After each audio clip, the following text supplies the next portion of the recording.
हरे कृष्णा। तो आज बहुत ही पवित्र दिन है। आज के दिन प्रभुपाद ने इस्कॉन का पंजीकरण किया था, इनकॉर्पोरेशन है। तो विधि पूर्वक इसको जो है अंतर्राष्ट्रीय कृष्ण भावनामृत संघ का नाम दिया था। तो मेरी आवाज़ सबको आ रही है? बंद कर दो, बंद कर सकते, आपको गर्मी ना लगे।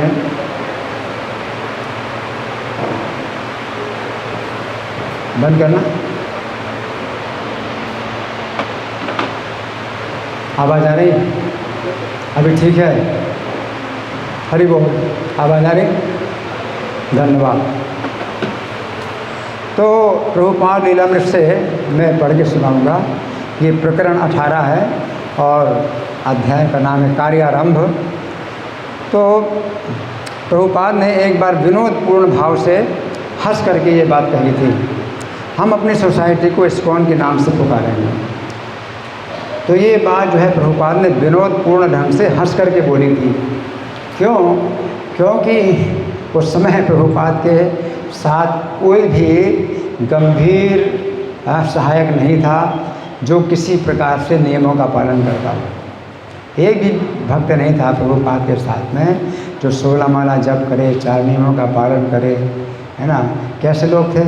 सब आने जाने वाले लोग थे, कोई भी समर्पित नहीं था। और कुछ अगर उनका संबंध था तो मित्रता का संबंध था कि कुछ सहायता करें। तो वो जो लड़के होते थे तो हिप्पी समाज से, ज़्यादातर हिप्पी समाज के थे। तो वे लड़के जो है किसी भी चीज़ में वो समर्पित नहीं थे, लेकिन हाँ स्वामी जी के प्रति उनकी जो है आदर की भावना थी, सहयोग की भावना थी।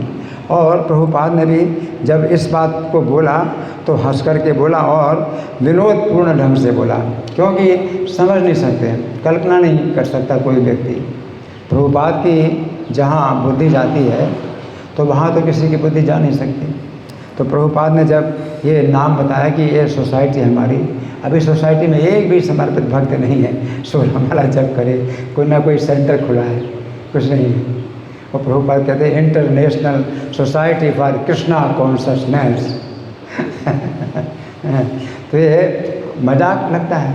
तो प्रभुपाद ने खुद ही जो है हंसी मजाक के स्वर में बोला था, हंसी मजाक के स्वर में बोला था, ताकि उन्हें जो है कुछ ऐसा न लगे कि क्या बोल रहे हैं ये, है ना। गंभीरता से बोलेंगे तो लोग समझ नहीं पाएंगे, वो बिल्कुल, है ना, एक प्रकार से उद्विग्न हो जाएंगे। प्रभुपाद गंभीरता से बोले तो उद्विग्न हो जाएंगे। तो प्रभुपाद हंस करके बोला, विनोदपूर्ण ढंग से बोला, हैं। तो प्रभुपाद ने सबसे पहले ये नाम गढ़ा था, क्योंकि पहले लीग ऑफ डिवोटीज ये नाम जो है जो चलाया था झांसी में, तो वो सफल नहीं हुआ था, लीग ऑफ डिवोटीज। लेकिन ये जो है अंतर्राष्ट्रीय कृष्ण भावनामृत संघ, तो सबसे पहली बात है कि इसमें कृष्ण का नाम आ रहा है। और दूसरा जो भावना है तो ये कृष्ण भावना भावित मति क्रियताम यदि कुतो विलभ्यते, ये रूप गोस्वामी की पद्यावली से प्रभुपाद ने लिया।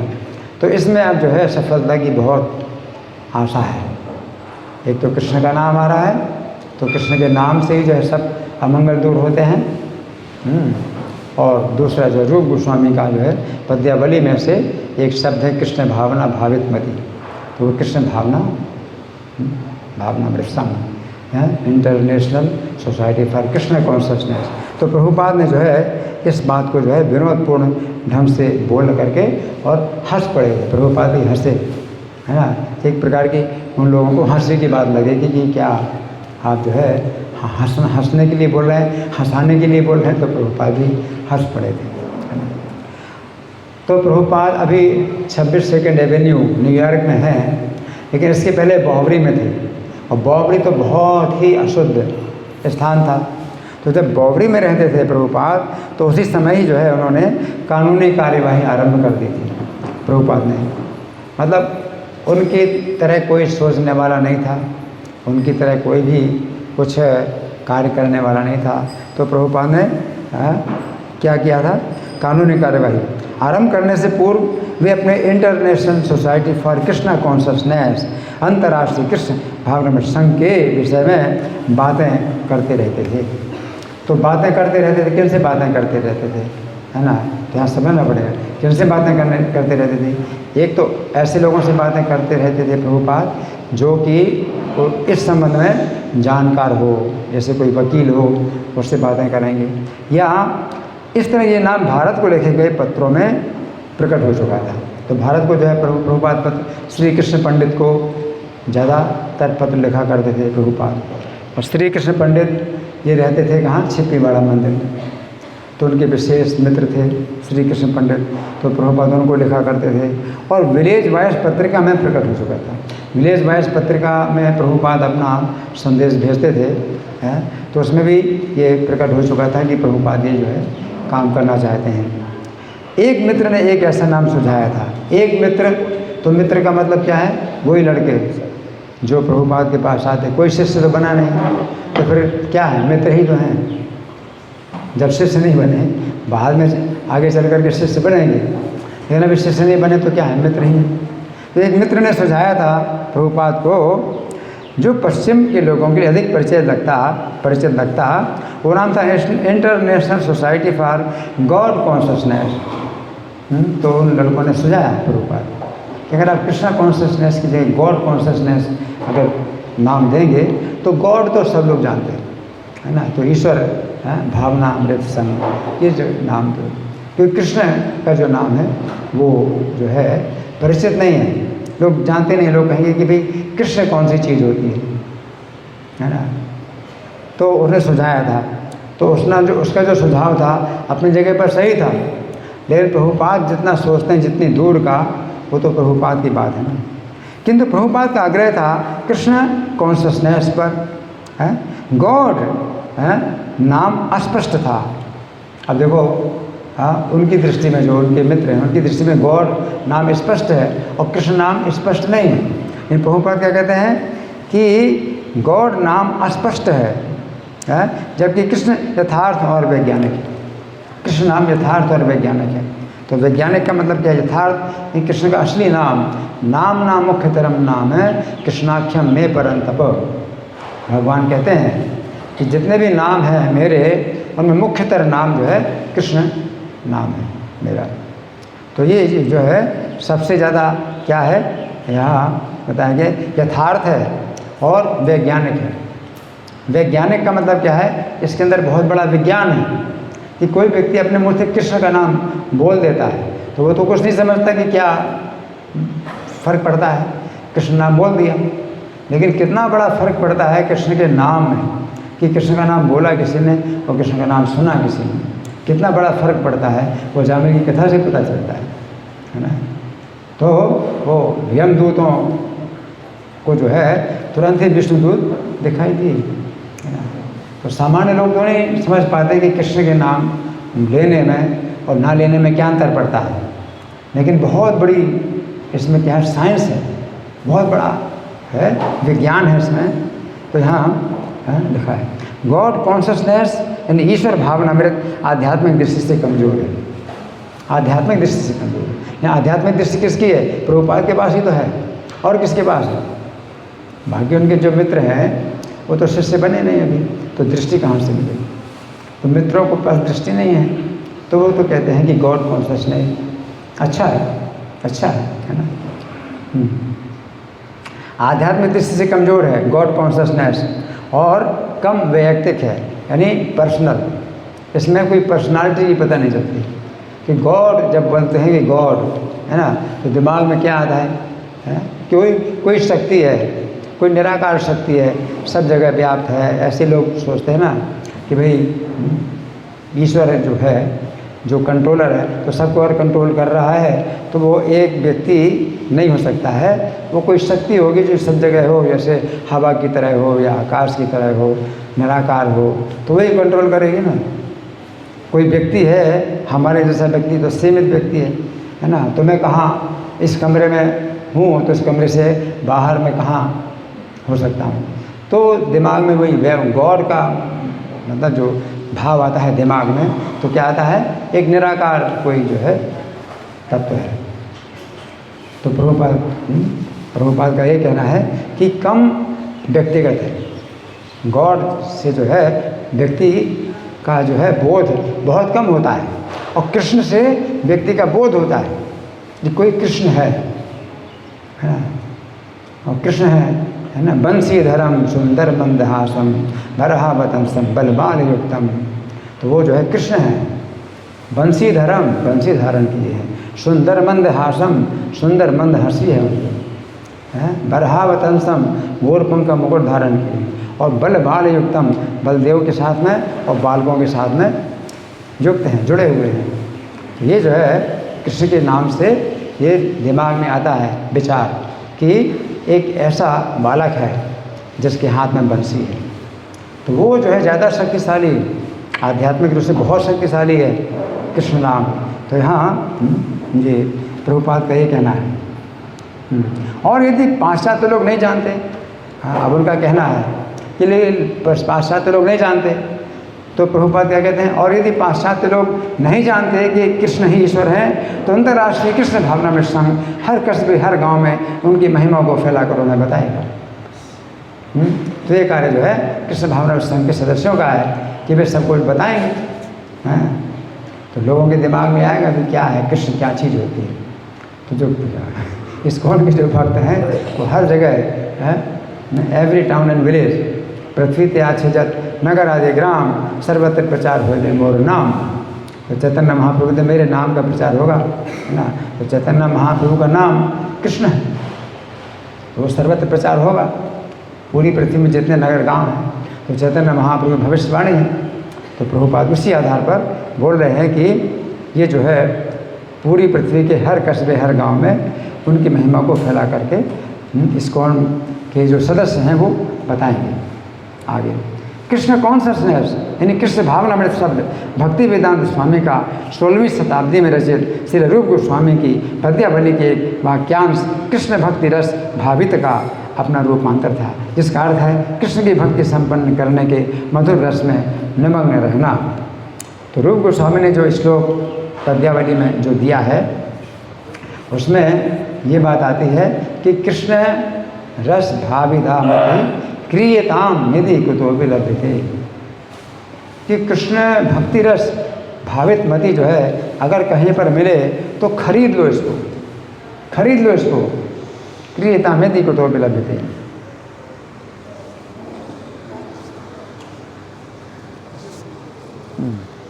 अगर कहीं पर भी मिले तो इसको खरीद लो, है ना, देर मत करो, है ना।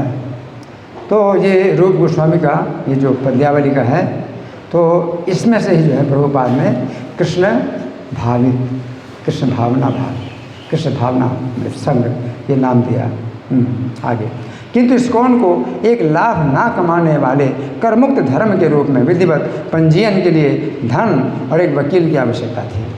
तो ये प्रभुपाद को जो है, और प्रभुपाद के संपर्क में कौन है, ये सब लोग हैं जो लड़के, है ना, इनका भी कुछ अनुभव नहीं है इस चीज़ में। और प्रभुपाद को क्या चाहिए, एक यह वकील चाहिए पंजीयन के लिए, और धन की भी आवश्यकता है, धन की आवश्यकता है। कार्ल इयरजेंस ने धार्मिक, राजनीतिक, सामाजिक, कल्याणकारी संगठनों के निर्माण का कुछ अनुभव प्राप्त कर लिया था। ये कार्ल इयरजेंस एक जो है युवक था प्रभुपाद के संपर्क में, उसको जो है अनुभव था, है क्या, कि जो संगठन ऑर्गेनाइजेशन जो बनते हैं, धार्मिक ऑर्गेनाइजेशन बनते हैं या राजनीतिक सामाजिक, और तो कुछ अनुभव प्राप्त कर लिया था। और जब वो बॉबरी में प्रभुपाद से मिले थे तो प्रभुपाद की सहायता करने को भी राजी हो गए। उन्होंने अपने वकील स्टीफन गोल्डस्मिथ से संपर्क कर लिया था, उनका अपना वकील था। तो कार्ल इयरजेंस एक ऐसे सज्जन थे जो कि हिप्पी नहीं थे, प्रभुपाद के संपर्क में थे, और अपने वकील से उन्होंने संपर्क किया। ये प्रभुपाद चाहते हैं, प्रभुपाद चाहते हैं धार्मिक संगठन का निर्माण करना। तो अपने वकील स्टीफन गोल्डस्मिथ, उनका बाद में कुछ नाम पड़ा होगा, कुछ नाम पड़ा होगा, दीक्षा स्टीफन गोल्डस्मिथ जो वकील थे। नहीं वही है ना, वही गर्ग नहीं है। अच्छा, स्टीफन गोल्डस्मिथ वकील थे वो, हरि बोल। नहीं, स्टीफन गोल्डस्मिथ, वकील। हमें लगता है बाद में डिवोटी बने हैं। हाँ शायद डिवोटी बने हुए। अच्छा, स्टीफन गोल्डस्मिथ जो एक यहूदी नवयुवक वकील थे, जिनकी पत्नी और 2 बच्चे थे, पार्क एवेन्यू में जिनका कार्यालय था, आध्यात्मिक आंदोलनों में रुचि रखते थे। उनकी भी रुचि होती थी आध्यात्मिक आंदोलनों में कि भाई बिना पैसा लिए, बिना फीस लिए वो जो है काम करें। उनकी बड़ी रुचि होती थी इन चीज़ों में। और जब कार्ल ने इन्हें प्रभुपाद की योजनाओं के बारे में बताया तो तत्काल एक भारतीय स्वामी के लिए धार्मिक संस्था स्थापित करने के विचार से बड़ा आकर्षित हो गए। ये भारतीय स्वामी है और धार्मिक संस्था स्थापित करना चाहते हैं, तो उनको बड़ा लोभ हुआ, है ना। तो ऐसे कुछ लोग होते हैं जिनको उनकी अपनी जो क्षमता होती है उसके अनुसार जो है वो सेवा देना चाहते हैं, तो उनकी क्षमता है ऐसी, तो उनको जो है बड़ा इसमें लोभ हुआ, आकर्षण हुआ कि भाई ये मौका अगर मिले तो मैं तो जो है ज़रूर करना चाहूँगा। जैसे क्षत्रिय को जो है युद्ध में बड़ा उत्साह होता है, युद्ध में, है ना। तो इसी प्रकार से जो है जो जिनकी जैसी क्षमता होती है तो कृष्ण की सेवा करने में उनको बड़ा उत्साह हुआ। 26 सेकेंड एवेन्यू में प्रभुपाद से वे मिले। कौन मिले? स्टीफन गोल्डस्मिथ प्रभुपाद से मिले और दोनों ने संस्थापन, कर मुक्ति और प्रभुपाद की आप्रवासन स्थिति और कृष्ण भावनामृत के विषय में विचार विनिमय किया। बस 2 ही लोग केवल, प्रभुपाद और स्टीफन गोल्डस्मिथ, 2 लोगों ने ही विचार किया। अब प्रभुपाद को धन की आवश्यकता नहीं है, क्योंकि एक वकील ऐसा मिला है जो धन लेगा ही नहीं और अपना पैसा भी लगा देगा, है ना। तो उसके अंदर सेवा की भावना है। तो प्रभुपाद को पूरा जो है मतलब आप समय दे रहे हैं, एक व्यक्ति को अपना पूरा समय दे रहे हैं, है ना। गोल्डस्मिथ प्रभुपाद से कई बार मिले। एक बार वे अपने बच्चों के साथ आए, जिन्हें स्वामी जी द्वारा तैयार किया हुआ सूप बहुत पसंद आया। प्रभुपाद ने जो कुछ भी बनाया वो तो भोग लगाते थे, है ना। तो भोग का जो है एक अलग स्वाद होता है, वो तो वो लोग नहीं जानते, जो स्वाद तो मिला ना, बच्चों को स्वाद तो मिला उसका, हैं। तो प्रभुपाद तो भोग लगाते हैं। वो उनकी शाम की कक्षाओं में आने लगे। स्टीफन गोल्डस्मिथ शाम की कक्षाओं में आने लगे और शाम की कक्षाएं होती थी प्रभुपाद की भगवद गीता के ऊपर, जहाँ वे श्रोता मंडली में प्राय अकेले गैर हिप्पी सदस्य होते थे। बाकी जितने थे सब हिप्पी लड़के थे, हिप्पी लड़के, सड़क छाप। कभी सड़क में आएंगे, कभी प्रभुपाद के पास आएंगे, उनका जो है एक स्थान था ही नहीं हिप्पियों का। और एक ये आने लगे तो गैर हिप्पी श्रोता एक ही था प्रभुपाद के इस क्लास में। एक शाम को सारी कानूनी कार्यवाही पूरी कर लेने और पंजीकरण की प्रक्रिया के लिए तैयार होकर गोल्डस्मिथ नई सोसाइटी के न्यासियों के हस्ताक्षर प्राप्त करने के लिए प्रभुपाद के व्याख्यान और कीर्तन में आ गए। अब ये जो प्लानिंग है ये प्रभुपाद और गोल्डस्मिथ के अलावा कोई नहीं जानता कि ये प्लानिंग क्या है। बाकी जितने हिप्पी लोग हैं क्लास में बैठे हुए हैं उन्हीं से साइन कराए जाएंगे, उन्हीं से साइन कराए जाएंगे। अगर पहले से पता चलेगा कि भाई साइन करेंगे तो वो पहले से भाग जाएंगे। तो प्रभुपाद भी बड़े चालाक थे इस मामले में। तो ये जो योजनाएं जो बनाई थी केवल 2 ही लोग जानते थे, एक स्टीफन गोल्डस्मिथ और एक प्रभुपाद। और वो जो है आ गए उस समय, तो प्रभुपाद का उस समय जो है प्रवचन चल रहा था। अभी जुलाई 11 की बात है, 11 जुलाई को। आज 29 जुलाई है, तिथि के अनुसार श्रावण कृष्ण नवमी है। तो श्रावण कृष्ण नवमी की ये शाम है आज के दिन समझिए, है ना। और हमने देखा कि कैलेंडर में सोमवार का दिन पड़ता है और आज भी सोमवार का दिन है। तो आज बहुत निकट, मतलब बहुत निकट है, सोमवार भी पड़ रहा है ना। तो प्रभुपाद व्याख्यान दे रहे हैं, है ना। गोल्डस्मिथ पैंट पहने हैं, कमीज और टाई पहने हैं और दरवाजे के निकट फर्श पर बैठे हुए पड़ोस में हो रहे और विचलित करने वाले शोर के बावजूद ध्यानपूर्वक व्याख्यान सुन रहे हैं। ये जो वकील हैं ये बहुत है, इनकी जो है एकाग्रता है, प्रभुपाद के प्रवचन सुनने बड़ी एकाग्रता है। यानी बाहर बहुत शोर हो रहा है, यानी कोई व्यक्ति जो सुनने में रुचि होती है तो उसको जो है कुछ मतलब नहीं है, उसे पता ही नहीं चलता कि बाहर कितना शोर हो रहा है।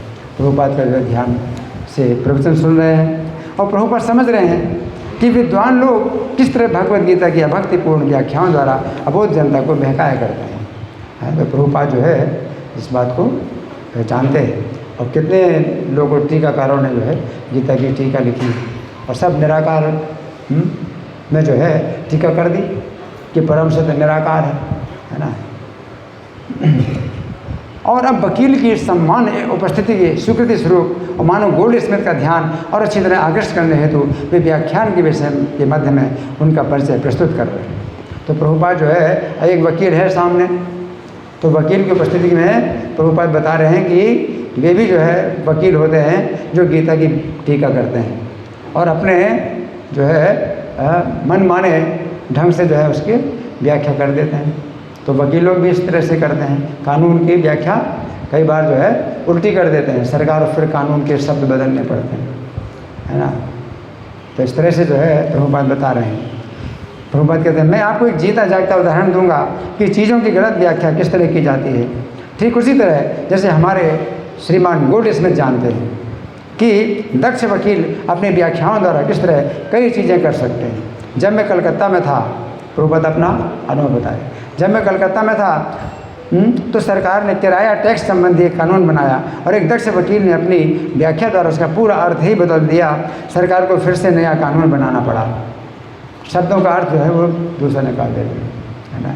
जैसे जवाहरलाल नेहरू के जो पिता थे मोतीलाल नेहरू, वो भी बड़े दक्ष वकील थे, निपुण। तो एक जो है केस आया जिसमें कि फांसी लगनी थी एक व्यक्ति को और उसने कहा कि मुझे बचा लो, तो इन्होंने कहा मैं बचा लूँगा तुमको। तो मोतीलाल नेहरू उन्होंने जो है उस समय ये तर्क दिया कि अब ये जो है जो इनको मिला है आदेश की इसको जो है फांसी पर चढ़ाया जाए, तो फांसी पर चढ़ा करके इसको तुरंत उतार दो, क्योंकि ये नहीं कहा गया कि फांसी पर चढ़ाया जाए मृत्यु पर्यंत। तो फिर सरकार तो उसको बचा लिया उन्होंने, हैं ही शुड बी हैंग्ड, तो उसको फांसी में चढ़ा दो, फिर उसको उतार दो, तो उसको बचा लिया उन्होंने। और सरकार ने फिर दोबारा कानून बनाया he should be hanged till death. तो मोतीलाल नेहरू ने इस तरह से जो है उस कानून का अर्थ बदल दिया और एक व्यक्ति को बचा लिया, है ना। तो यहाँ पर प्रभुपाद बता रहे हैं कि क्योंकि इस वकील की व्याख्या द्वारा सरकार के आशय पर पानी फिर गया था, अतः हम यहाँ कृष्ण के उद्देश्य को जिसके लिए गीता का निर्माण हुआ था नष्ट करने के लिए नहीं इकट्ठे हुए। प्रभुपाद हम लोग ऐसे वकील नहीं बनना चाहते हैं कि भगवान कृष्ण जो बोलना चाहते हैं कि मेरी शरण में आओ, हैं सब धर्मों को छोड़ के मेरी शरण में आओ, तो वो जो है अपनी अपनी व्याख्या कर द्वारा, जैसे डॉक्टर राधा कृष्णन तो उन्होंने इसकी व्याख्या कर दी। भगवान कहते हैं सब धर्मों को छोड़ करके मेरी शरण में आओ, तो डॉक्टर राधा कृष्णन जो कि भूतपूर्व राष्ट्रपति भारत के, उन्होंने व्याख्या कर दी कि हमें कृष्ण की शरण नहीं लेनी है, कृष्ण के अंदर जो कुछ निराकार है उसकी शरण लेनी है। तो प्रभुपाद जो है मतलब बहुत विरोध किया इसका कि कृष्ण के अंदर और बाहर क्या है, कुछ भी अंतर नहीं है, कि कृष्ण के अंदर कुछ है और कृष्ण के बाहर कुछ और है ना। तो बहुत निंदा की प्रभुपाद ने। लेकिन इस तरह से जो टीकाकार होते हैं वो अपने हिसाब से जो है भगवान को गीता से निकाल देते हैं और अपने विचार उसमें डाल देते हैं। तो यहाँ प्रभुपाद ये बता रहे हैं ना। तो अतः ये अनधिकृत है, गीता की इस तरह की व्याख्या अनधिकृत है। अच्छा श्रीमान गोल्ड स्मिथ आप कोई भी प्रश्न पूछ सकते हैं। अब देखिए प्रभुपाद की क्या चाल है। हरि बोल हरि बोल हरि बोल। प्रभुपाद की चाल क्या है? अभी प्रभुपाद ने गीता के प्रवचन में इस बात को जो है निकाल दिया, ये बात उठा दी है कि गीता की व्याख्या इस तरह से हमें ऐसी गलत सलत व्याख्या नहीं करनी जो वकील लोग जो है कानून के साथ करते हैं। तो गीता भी भगवान का कानून है, भगवान के शब्द हैं, इसमें हमें गलत व्याख्या नहीं करनी है। और फिर प्रभुपाद ने सीधे उनको बोला, श्रीमान गोल्ड स्मिथ अब आप कोई प्रश्न पूछ सकते हैं। और वास्तव में प्रश्न नहीं पूछना है, अब तो बात कुछ दूसरी है। तो प्रभुपाद ने कहा आप कोई प्रश्न पूछ सकते, आप कोई भी प्रश्न पूछ सकते हैं। प्रभुपाद ने कहा है ना, कोई जाए नहीं तो कोई खिसक जाएंगे वो। तो खिसकने वाले बैठे हैं लोग, तो कोई खिसके नहीं। प्रभुपाद ने कहा कि आप कोई प्रश्न पूछ सकते हैं। और गोल्ड स्मिथ खड़े होते हैं, ये कहते हैं लोगों को आश्चर्यचकित करते हुए एक संक्षिप्त घोषणा करते हैं। अब कोई सोच भी नहीं सकता कि क्या हो रहा है। उन्होंने एक घोषणा कर दी, क्या, जिसमें स्वामी जी के नए धार्मिक आंदोलन के पंजीकरण के दस्तावेज पर हस्ताक्षरकर्ताओं की मांग कर रहे हैं कि हमें सिग्नेचर चाहिए। इसमें जो है दस्तावेज पर जो है सिग्नेचर चाहिए हमें आप लोगों की, है ना, इन खिसक नहीं जाना, है ना। प्रभुपाद, हाँ ये यहाँ उपस्थित हैं, हाँ आप इनके पते भी ले लो। प्रभुपाद ने इस तरह से बोला। अगर ऐसे बोलते कि करोगे क्या, तो वो जो है आनाकानी करेंगे, कल करेंगे टालने की कोशिश करेंगे। प्रभुपाद जी बड़े चालाक हैं, अरे ये बैठे तो हैं, करा लो इनसे साइन, इनसे इनके पते भी ले लो, इनके पते भी ले लो। प्रभुपाद इस तरह से बोल रहे हैं। तो दोनों की जो है चाल इस तरह की है ना कि इन लोगों को जो है ना। तो फिर गोल्ड स्मिथ, हाँ मैं भी ले लेता हूँ, हाँ ठीक है अभी ले लेता हूँ। तो प्रभुपाद, हाँ आप ले सकते हैं, बिल तुम अपना पता दे सकते हो, रेफल तुम अपना दे सकते हो, डॉन, राय, ग्रीन। अब बैठक समाप्त होती है। न्यासियों के रूप में हस्ताक्षर के लिए जिनके नाम पुकारे गए थे छोटे स्टोर फ्रंट के सामने आकर खड़े हो जाते हैं और वकील ने अपनी पतली से अटैची से जो पन्ने निकाले हैं सरसरी निगाह से देखने और यथा निर्देश उन पर हस्ताक्षर करने के लिए प्रतीक्षा करते हैं। फिर भी उनमें से एक भी व्यक्ति कृष्ण भावनामृत के प्रति प्रतिबद्ध नहीं है। कोई भी जिम्मेदार नहीं है इस चीज़ के लिए कि वो कोई जिम्मेदारी लेगा, है ना। अब वो सोचता है अगर हस्ताक्षर से काम चल जाए तो अच्छी बात है, स्वामी जी का काम हो जाए, है ना। कि कोई इसमें जो है जिम्मेदार नहीं है किसी भी चीज़ के लिए, है ना। तो फिर श्रीमान गोल्ड स्मिथ को यथावश्यक संख्या में हस्ताक्षरकर्ता मिल जाते हैं। वे थोड़े से ऐसे लोग हैं जो स्वामी जी से सहानुभूति रखते हैं। अभी लोग कैसे हैं, जिम्मेदारी तो नहीं लेने वाले, नहीं सहानुभूति तो है इनकी, है ना। सहानुभूति रखते हैं और सहायता के लिए मन में पर्याप्त सम्मान है। सबसे पहले न्यासी जो अगले वार्षिक अधिवेशन होने तक 1 साल के लिए पदाधिकारी होंगे वो है माइकल ग्रांट, जिसने हस्ताक्षर कर दिए, पता लिख दिए बिना दस्तावेज पढ़े। तो 1 साल के लिए एक ये है ट्रस्टी, 1 साल के लिए। एक तो माइकल ग्रांट है और माइक की महिला मित्र जेन, उसकी गर्लफ्रेंड है। देखिए गर्लफ्रेंड भी है उनकी ना, ऐसे लोग हैं। तो गर्लफ्रेंड है जेन और जेम्स ग्रीन है। इनमें से किसी का भी इरादा ट्रस्टी के रूप में किसी भी जिम्मेदारी को गंभीरतापूर्वक हाथ में लेना नहीं है। किंतु स्वामी जी के प्रगतिशील संघ को कानूनी अस्तित्व में लाने के लिए अपने हस्ताक्षर से उनकी सहायता करने में उन्हें प्रसन्नता है। ठीक है, हस्ताक्षर करने से काम चल जाए तो अच्छी बात है वो लोग जो है कानून के अनुसार अब ट्रस्टियों का दूसरा दल है। दूसरे साल के लिए कार्यभार संभालेंगे पॉल गार्डिनर, राय और डॉन। तीसरे वर्ष के न्यासी हैं कार्ल ईयर जेम्स और बिल एप्स्टीन और रेफेल। इनमें से कोई भी ठीक नहीं जानता कि आधी दर्जन कानूनी आकार में टंकित पृष्ठों का आशय क्या है। टंकित का मतलब टाइप किए हुए हैं, 6 पेज में क्या क्या टाइप किया हुआ है तो कोई नहीं जानता। हस्ताक्षर कर दिया सबने। सिवाय इसके कि स्वामी जी एक सोसाइटी बना रहे हैं। क्यों? कर से छूट के लिए। तो वो सोच रहे हैं क्यों सोसाइटी बना रहे हैं, तो कर से छूट के लिए कि कोई दान देगा उसको कर माफ़ हो जाएगा। कर से छूट के लिए यदि कोई बड़ी धनराशि अनुदान में दे और अन्य लाभों के लिए जो एक पंजीकृत धार्मिक सोसाइटी प्राप्त कर सके। किंतु वर्तमान परिस्थिति में ये उद्देश्य ना तो बहुत महत्वपूर्ण है ना प्रासंगिक, क्योंकि दान कौन देने वाला, ये खुद ही सड़क में रहने वाले है ना। कौन दान देने वाला है, कौन दान देने वाला है? कदाचित श्रीमान गोल्ड स्मिथ, जिनके अलावा किसके पास इतना पैसा है? वकील ही है अपना, अगर वही दान देना है तो वही दान देगा, उसको कर मुक्ति मिलेगी। किंतु प्रभुपाद अपनी योजना भविष्य के लिए बना रहे हैं। उनकी योजना कर में छूट से कहीं अधिक के लिए वे अपने आध्यात्मिक पूर्वजों की सेवा करने और शास्त्रों की भविष्यवाणी को पूरा करने का प्रयत्न कर रहे हैं कि एक आध्यात्मिक आंदोलन कलयुग में 10,000 वर्षों तक फलता फूलता रहेगा। ये शास्त्रों में ये भविष्यवाणी है। चैतन्य महाप्रभु भविष्यवाणी तो है ही है कि पृथ्वी त्याग छे जत नगर आदि ग्राम सर्वत्र प्रचार हुए। तो प्रभुपाद को जो शक्ति मिली वो इस भविष्यवाणी से मिली है ना।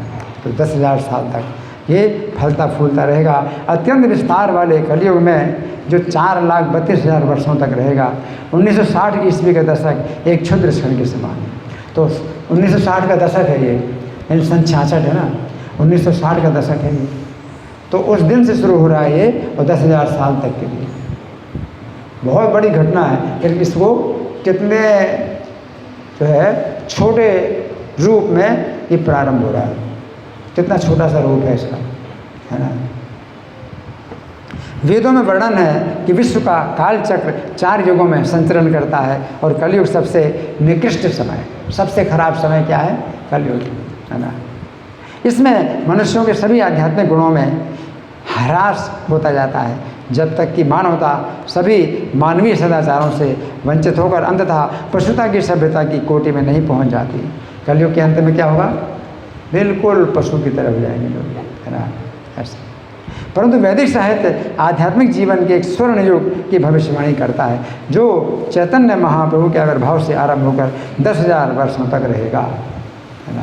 तो चैतन्य महाप्रभु से ये प्रारंभ हो चुका है, उनके जन्म से 1486 से प्रारंभ हो चुका है, और 10,000 साल तक रहेगा। ये ऐसा काल प्रवाह होगा जो कलयुग की धारा के विपरीत बहेगा, है ना। तो कलयुग की धारा कैसी है? उल्टी है, यानी धर्म का ह्रास होता जाएगा, दया का ह्रास होता जाएगा, पवित्रता का ह्रास होता जाएगा।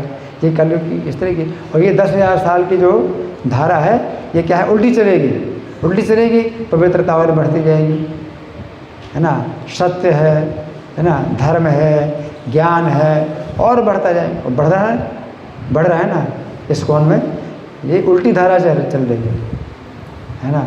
अभी भक्ति शास्त्र के भी कोर्स चल रहे, भक्ति वैभव के, भक्ति क्या क्या जो है मतलब चल रहे हैं, और बढ़ते जा रहे हैं, भक्तों की संख्या बढ़ती जा रही है ना। हरि नाम कीर्तन बढ़ता जा रहा है, भागवतम क्लास और भी बहुत से क्लास हैं, और प्रवचन हैं, और प्रचार की योजनाएं कितनी बढ़ती जा रही हैं। तो ये उल्टी धारा चल रही है, कलयुग से बिल्कुल विपरीत चल रही धारा। तो ये इसको कहते हैं स्वर्ण युग, है ना। इसको गोल्डन पीरियड है, गोल्डन पीरियड है। फिर भी एक ऐसी दृष्टि लिए हुए जो कल्पांत उसके परे तक पहुंचती है, अपने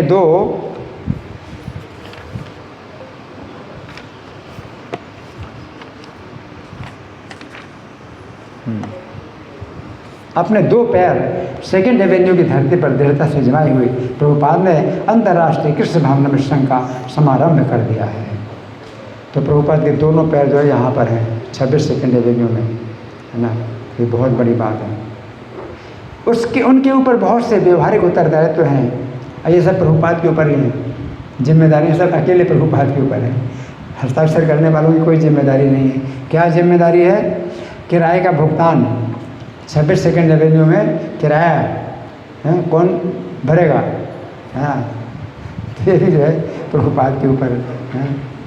और संघ का पंजीयन, प्रगतिशील विश्वव्यापी भक्त मंडली का मार्ग प्रशस्त करना, है ना। ये सब भक्तों को ट्रेनिंग कौन देगा? इतने भक्त हैं, है ना, इत्यादि। तो भी वे नहीं मानते, क्योंकि लघु शुभारंभ से उनके दिव्य उद्देश्य का महत्तर क्षेत्र किसी तरह सीमित है। तो इतना छोटा सा आरंभ जो हुआ है, तो इसमें जो है प्रभुपाद नहीं मानते कि भी ये इसी प्रकार से छोटा और सीमित रहेगा। वे जानते हैं कि सब कुछ कृष्ण पर अवलंबित है, इसलिए वे सफल होते हैं या विफल ये परमेश्वर पर निर्भर है, उन्हें केवल प्रयत्न करना है। सिद्ध सिद्ध्योर समो भूत्वा समत्वम योग उच्चते। सफलता असफलता में समान होना, और यही जो है समता योग कहलाती है। आगे इस्कॉन के पंजीकरण की धाराओं में जो दृश्य उल्लिखित हैं, वे प्रभुपाद की विचारधारा को उद्घाटित करते हैं। इसके 7 बिंदु हैं जो इन बिंदुओं के समान हैं, जो 1953 में झांसी भारत में गठित लीग ऑफ डिवोटीज की नियमावली में दिए गए थे। वो प्रयास विफल रहा था, फिर भी उनके उद्देश्य अपरिवर्तित बने रहे। 7 उद्देश्य है ना। अंतर्राष्ट्रीय कृष्ण भावना संघ के 7 उद्देश्य। पहला, संपूर्ण मानव समाज में सुव्यवस्थित रूप में आध्यात्मिक ज्ञान का प्रसार करना और सभी मनुष्यों को आध्यात्मिक जीवन की प्रक्रिया में प्रशिक्षित करना, जिससे जीवन मूल्यों में असंतुलन रोका जा सके और विश्व में वास्तविक एकता और शांति की स्थापना हो सके। तो पहला ये उद्देश्य है, पहला बिंदु है क्या है? आध्यात्मिक ज्ञान का प्रसार करना और सुव्यवस्थित रूप में आध्यात्मिक ज्ञान का प्रसार करना। सुव्यवस्थित रूप का मतलब क्या है कि भगवद गीता में जिस प्रकार से भगवान ने पहले आत्मा और शरीर में अंतर समझाया, जैसे आप घर बनाते हैं तो पहले नींव की जो है बड़ी अच्छी जो है आप खुदाई करते हैं, बहुत बढ़िया मजबूत बनाते हैं नींव की, है ना। तो उसको कहते हैं मतलब बढ़िया मकान का जो है आप कर रहे हैं, प्लानिंग कर रहे हैं। तो उसी प्रकार से सुव्यवस्थित रूप में प्रचार करने का यही मतलब है। अगर एकदम से आप बोलते हैं भाई कृष्ण का भजन करो, आप कृष्ण की शरण लो ना, तो कृष्ण तो कहते हैं मेरे शरण में आओ, लेकिन इसके पहले भगवान आपको बता रहे हैं कि शरीर नहीं है, आप जीवात्मा है ना। अगर आप ये नहीं समझे और कृष्ण की शरण लेते हैं तो कोई अर्थ नहीं होता। बिना नींव के आप जो है घर बनाते हैं वो ध्वस्त हो जाए, वो रहेगा नहीं, है ना। इसलिए पक्का जो है तो प्रभुपाद ने नींव बनाई, बहुत बढ़िया नींव बनाई। हमेशा प्रवचन में जो है वो शरीर से जो है अंतर है। जीवात्मा जो है शरीर को छोड़ता है और दूसरा शरीर में जाता है। इसका जो है प्रभुपाद ने बड़ी अच्छी व्यवस्थित तरीके हैं इसको जो है समझाया है ना। दूसरा है कृष्ण भावना का प्रसार करना, जैसा कि भगवद गीता और श्रीमद् भागवत में उद्घाटित है। तो ये कृष्ण भावना का जो प्रसार है ये अपने ढंग से नहीं करना, क्योंकि जितने भी आजकल स्वामी लोग होते हैं तो वो अपने ही प्रवचन देते हैं, लेकिन प्रभुपाद ने जो विधि जो बनाई है वो एक अलग ही बनाई विधि है कि हर प्रवचन में गीता का के श्लोक उसको ही दोहराना, है ना।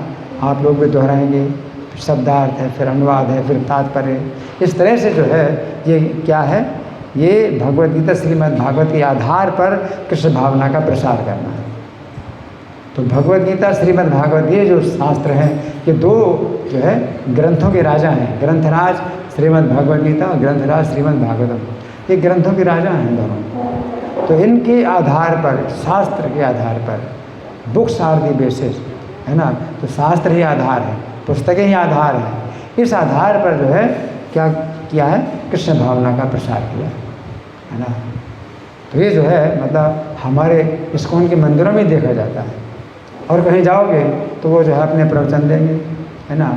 कोई भी पंडित जी होंगे अपने प्रवचन देंगे, या भागवतम खोल के रख भी लेंगे तो भागवतम से कुछ बोलेंगे ही नहीं, कोई इधर उधर की बातें करेंगे, है ना। यहाँ पर क्या है, किताब खोलिए तो किताब से ही पढ़ा जा रहा है और सब लोगों को पढ़ाया जा रहा है, सब लोगों को दोहराने दिया जा रहा है। तो ये दूसरा बिंदु है। तीसरा बिंदु है संघ के सदस्यों को एक दूसरे से जोड़ना, है ना। ये बहुत आवश्यक है कि अगर हम बाहर अगर प्रचार करना चाहते हैं तो पहले हम अपने आप में आपस में हम जुड़ें, है ना। यूनिटी इज़ फोर्स कहते हैं ना, यूनिटी इज़ फोर्स, है ना। तो और उन्हें आदि सत्ता कृष्ण के निकटतर ले जाना, इस प्रकार सदस्यों और संपूर्ण मानवता में इस धारणा का विकास करना कि प्रत्येक जीवात्मा परमेश्वर श्री कृष्ण के गुणों का अंश है ना। तो ये क्या है कि एक दूसरे से जोड़ना है। क्यों जोड़ना है? कृष्ण के निकट लाने के लिए, यानी कृष्ण को केंद्र बना करके जोड़ना है। तो जितने भी भक्त हैं वो कृष्ण को केंद्र बना करके ही जो है हम एक दूसरे से जोड़ सकते हैं। अगर हम कृष्ण को केंद्र नहीं बनाते, अपने को केंद्र बनाते हैं तो फिर टूटेंगे, है ना। तो कृष्ण को केंद्र बनाते हैं तो एक जो है सबका सर्किल जो है क्या होगा, मिलेगा, कटेगा नहीं। अगर अपने को केंद्र बनाते हैं तो मेरा सर्किल है आपके सर्किल को काटेगा, कि सब अपने अपने केंद्र का जो है सर्किल बनाएंगे तो सब एक दूसरे को काटेंगे। और कृष्ण को केंद्र बना करके सबका सर्किल जो है जो बनेगा, कोई भी सर्किल किसी सर्किल को नहीं काटेगा, है ना। तो यहाँ जो बताया गया है कि इस धारणा का विकास करना कि प्रत्येक जीवात्मा कृष्ण के गुणों का अंश है। तो मतलब ये विचार है ही नहीं कि कोई महाराष्ट्र से है, कोई मराठा से है, कोई गुजरात से है, कौन कहाँ का है, ये विचारधारा है ही नहीं, है ना। तो ये जो है विशेष बात जो है देखी जाती है स्कोर में कि विचारधारा भी आते ही नहीं कभी भी, ये कहाँ के हैं, वो कहाँ के हैं, है ना, इस तरह की भावना आती नहीं। आगे ये कितना हो गया, 3 हो गए। चौथा, भगवान श्री चैतन्य महाप्रभु की शिक्षाओं में उद्घाटित संकीर्तन आंदोलन या भगवान के पावन नाम के सामूहिक गायन की शिक्षा देना, उसे प्रोत्साहित करना। तो ये जो है, जो चौथा बिंदु है, ये बहुत सक्रिय है, बहुत एक्टिव है, बहुत एक्टिव है। क्या है कि संकीर्तन आंदोलन या भगवान के पावन नाम के सामूहिक गायन की शिक्षा देना, उसे प्रोत्साहित करना है ना। तो ये जो है प्रभुपाद ने पूरी दुनिया में मतलब किस तरह से फैलाया। मृदंग शब्द है, करतार नाद है, श्री कृष्ण संकीर्तनम उत्सव स्थापित वर्ष सहस्त्र वृंदम नमामितम श्री प्रभुपाद देवम।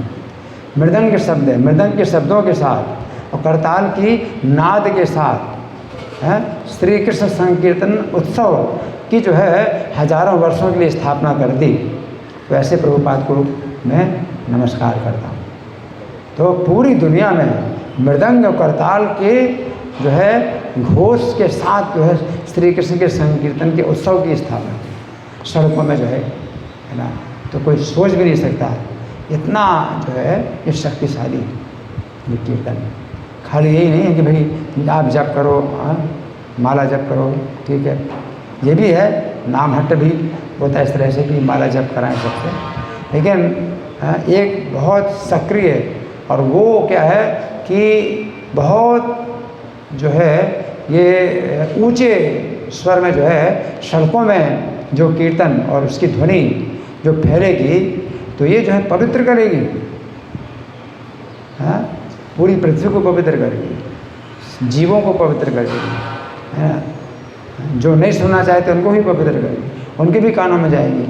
तो ये जो है बहुत शक्तिशाली ये बिंदु है।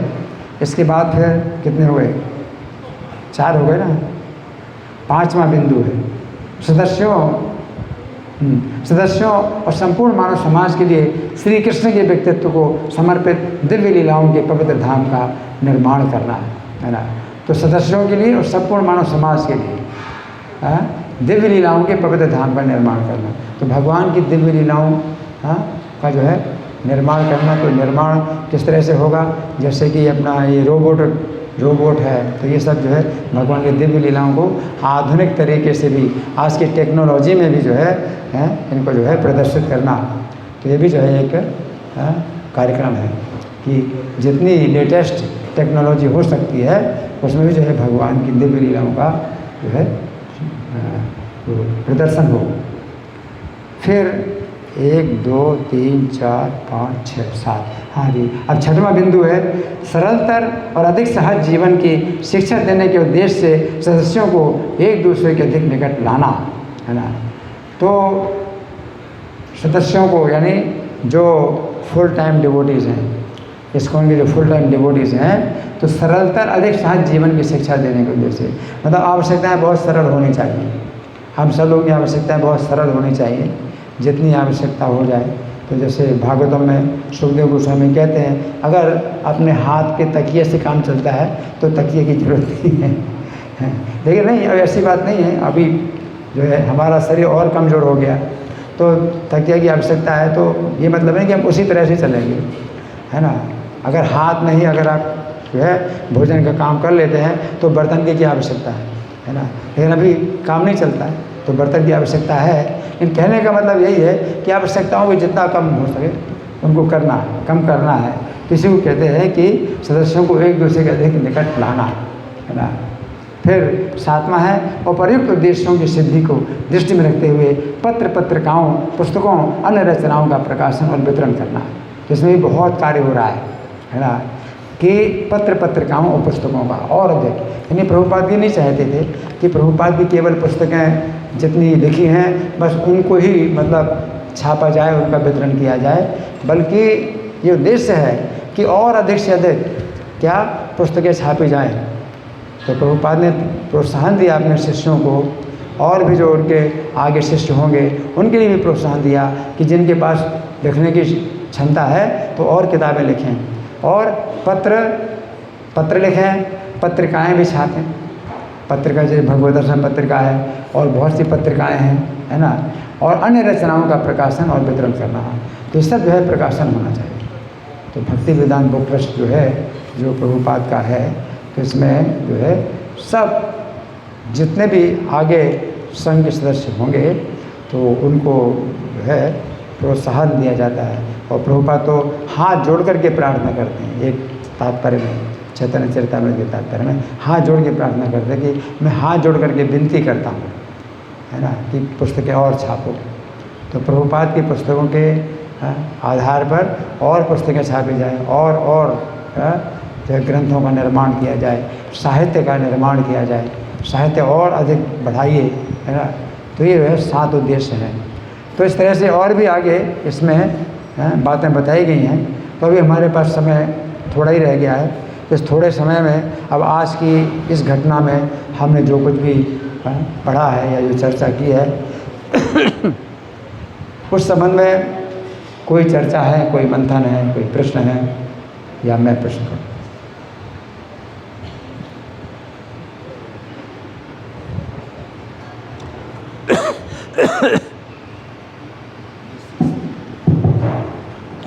हरे कृष्ण। ये पहली ऐसी ऑर्गेनाइजेशन है जिसके सदस्यों को पता ही नहीं था कि कहाँ दर्शन कराया जा रहा है। प्रभुपाद जी के पास जितने लोग आते थे तो अभी तो बैठना, हरे कृष्ण चैंटिंग करना सीख ही रहे थे, लेकिन प्रभुपाद जी को जल्दी लगी थी। अरे ऐसा सुना है कि 66 हो गया, 66 हो गया, 1 साल बीत गए, अभी काम स्टार्ट नहीं हुआ। तो इसलिए उन्होंने जिस तरह से जो पढ़ रहे थे विचार किया कि संस्था बनाई जाए। हो सकता है वो भी पुरानी संस्था को भी, लेकिन जैसा कि अभी आपने श्रवण किया कि जो लीग ऑफ डिवोटीज था उस संस्था के सारे गुरु इसमें हैं, कोई नई चीज़ नहीं है।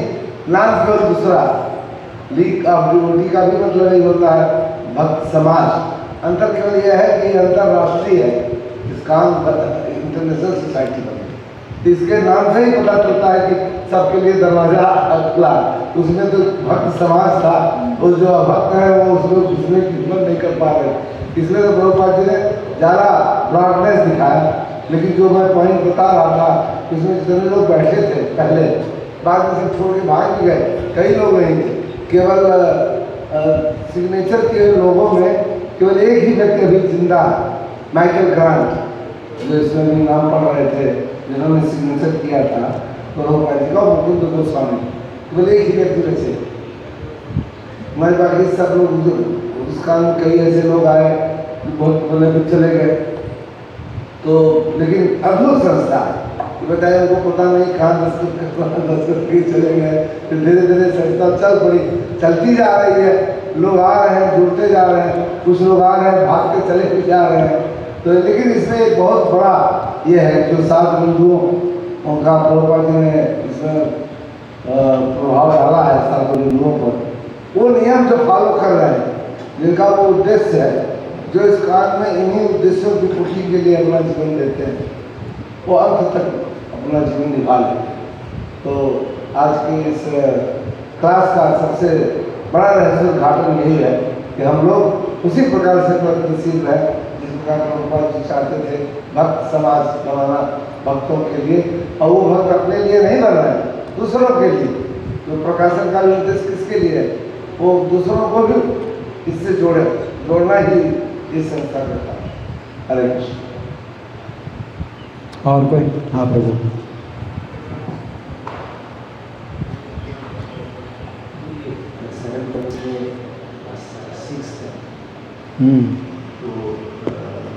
To bring Bhagavad closer together for the purpose of teaching simpler and more natural. एक वर्णाश्रम के लिए भी हाँ, इसमें जो है बताया गया है सरलता और अधिक सहज जीवन की शिक्षा देने के उद्देश्य से सदस्यों को एक दूसरे से कर लाना। हाँ, तो ये भी इसमें संकेत है। और एक पर्पस 5 है to erect for the members and the society at large the holy place of transcendental mastery तीर्थस्थली कभी तीर्थस्थली है, इस भगवान का तीर्थस्थली है। श्री कृष्ण के व्यक्तित्व को समर्पित दिव्य लीलाओं के पवित्र धाम का निर्माण करना है। होली प्लेस ऑफ ट्रांसेंडेंटल, वो तीर्थस्थली कभी। हाँ, इसमें ये भी संकेत है कि विशेष रूप से जो मायापुर का जो प्रोजेक्ट है वो विशेष रूप से इसमें संकेत है इसका भी, कि वो विशेष भगवान चैतन्य का जो जन्म स्थान है मायापुर, तो उसका जो है विशेष रूप से निर्माण कार्य किया जाए, इसमें संकेत। हाँ, शब्दों में जो है बहुत गहराई है, अगर आप जाएं गहराई में तो बहुत गहराई मिलेगी, है ना। तो चैतन्य महाप्रभु का जो है वो विशेष रूप से जन्म स्थान है ना। और कोई? हाँ जी। क्योंकि मैं आपसे जानना चाह रहा था कि जैसे प्रभुपाद जी प्रचार करने गए और इतना सब कुछ किया प्रभुपाद जी, तो मतलब प्रभुपाद जी के कौन से गुण जो है यहाँ पे रिफ्लेक्ट हो रही थी, प्रभुपाद जी का कौन सा गुण था या भाव था कि प्रभुपाद जी इतना सब कुछ कर रहे हैं और नए लोग को भी लगा रहे हैं और जल्दी से जल्दी। हाँ, इनका प्रश्न है कि प्रभुपाद जो सब कर रहे हैं इसमें प्रभुपाद का कैसा भाव है। वास्तव में जब बात आती थी इस प्रकार से कि प्रभुपाद का कैसा भाव है, तो प्रभुपाद ये बोलते थे कि मैं अपने गुरु की आज्ञा का पालन कर रहा हूँ। प्रभुपाद यही बोलते थे। वैसे तो हम लोग मतलब अपनी तरफ से बोलते हैं कि Prabhupada saviour of the whole world, पूरे जगत की रक्षा करने के लिए आए प्रभुपाद, लेकिन प्रभुपाद ने अपने को बिल्कुल अक्षम माना कि मेरे अंदर कोई क्षमता नहीं, मेरे अंदर कोई शक्ति नहीं इस कार्य को करने की, लेकिन गुरु महाराज ने मुझे आज्ञा दी थी। तो गुरु महाराज ने उनको आज्ञा दी थी, उनके गुरु ने आज्ञा दी थी, तो अपने गुरु की आज्ञा को ही अपने हृदय में वो जो है पोषित करते रहे, उसको जो है विकसित करते रहे। तो सन 32 में जब मिलन हुआ था प्रभुपाद का भक्ति सिद्धांत सरस्वती ठाकुर से, तो उन्होंने कहा था जब तुम्हें धन मिले तो पुस्तकें छापना। तो उनके दिमाग में ये बात जो है बैठी हुई थी। और फिर सन 36 में भक्ति सिद्धांत सरस्वती ठाकुर ने पत्र लिखा था, तो वो उनका अंतिम संदेश था, क्योंकि इसके बाद वो शरीर छोड़ गए। तो वो अंतिम संदेश था कि अंग्रेजी भाषा में जो चैतन्य महाप्रभु का जो संदेश है वो तुम जो है फैलाओ। अंग्रेजी भाषा जो जगत है, अंग्रेजी भाषा के जगत में तुम जो चैतन्य महाप्रभु संदेश फैलाओ। और सबसे पहले मिलन में भी जब कोई परिचय ही नहीं हुआ था, भक्ति सिद्धांत सरस्वती ठाकुर ने उनसे कहा था कि तुम जैसे पढ़े लिखे नवयुवक चैतन्य महाप्रभु संदेश को अंग्रेजी भाषा में क्यों नहीं फैलाते। तो सबसे पहला भी वो संदेश था, अंतिम संदेश भी यही था। किस तरह से प्रभुपाद के दिमाग में ये जो बात है वो बैठी और बैठती रही और वही जो है फिर आगे चल करके चली। तो यहाँ भी बताया गया प्रभुपाद सफलता असफलता में समान रहे। तो असफलता सफलता में समान रहने का मतलब ही है कि वे आशा नहीं करते कि उनके प्रयास से कोई कार्य सफल होगा। उन्होंने जो है जब संघ का निर्माण किया, पंजीकरण किया, तो समय भी उन्होंने यही सोचा कि कृष्ण अगर चाहेंगे तो ये जो है थोड़े से बहुत बड़ा ये रूप धारण कर सकता है। जैसे बीज है तो कितना छोटा सा बीज होता है, बरगद का बीज सबसे बड़ा होता है, पेड़ सबसे बड़ा होता है और बीज सबसे छोटा होता है। बरगद का पेड़ सबसे बड़ा बरगद का ही पेड़ होता है और बीज सबसे छोटा होता है। और सबसे छोटे से बीज से भगवान इतना बड़ा बरगद का पेड़ अगर बनाते हैं तो इसमें क्या आश्चर्य है कि इतना छोटा सा जो आरंभ हुआ है ये जो है इतना बड़ा रूप धारण कर लेगा। तो प्रभुपाद अपनी शक्ति से काम नहीं कर रहे हैं, अपनी शक्ति में उन्हें कोई विश्वास नहीं, उनके पास कोई शक्ति नहीं है। लेकिन कृष्ण की शक्ति शास्त्र की भविष्यवाणी पर उनको विश्वास कि शास्त्र की में भविष्यवाणी है। 10,000 साल के लिए ये जो है ये स्वर्ण युग आने वाला है ना। और चैतन्य महाप्रभु भविष्यवाणी में उनको विश्वास है, उनके नाम में विश्वास है। तो उन्होंने कविता भी जब लिखी थी प्रभुपाद ने तो यही बताया था कि मेरे अंदर कोई भक्ति नहीं है, मेरे अंदर कोई ज्ञान नहीं है, लेकिन हाँ आपके नाम में जो है मेरा ज़रूर विश्वास है ना। तो बस प्रभुपाद के पास जो है अगर कुछ था बल तो नाम का बल था, है ना, और भविष्यवाणी का जो है बल था। इसी आधार पर प्रभुपाद ने ये कार्य किया, अपने बल से काम नहीं किया। जहाँ अपना बल ना हो तो कहा जाता है निर्बल के बलराम। तो जो बिल्कुल निर्बल होता है तो उसके जो है बल भगवान बन जाते हैं, और नहीं तो जो है अपने बल से काम करोगे तो सब जो है अच्छा होगा, फिर अच्छा होते होते सब जीरो हो जाएगा, है ना।